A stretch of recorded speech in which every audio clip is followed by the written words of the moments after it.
একমাত্র উপার্জনের করে এই একটা গাড়ি আমার সঙ্গে চলে। এখন আমি একবারে পথে বসে গেছি।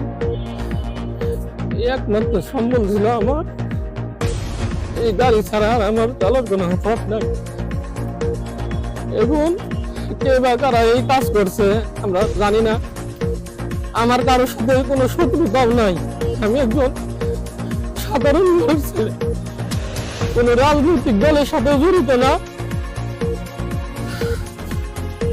অনেক কষ্ট করে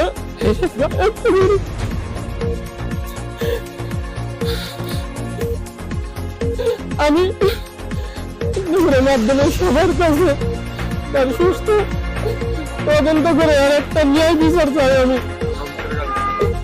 আমার এই গাড়িতে যে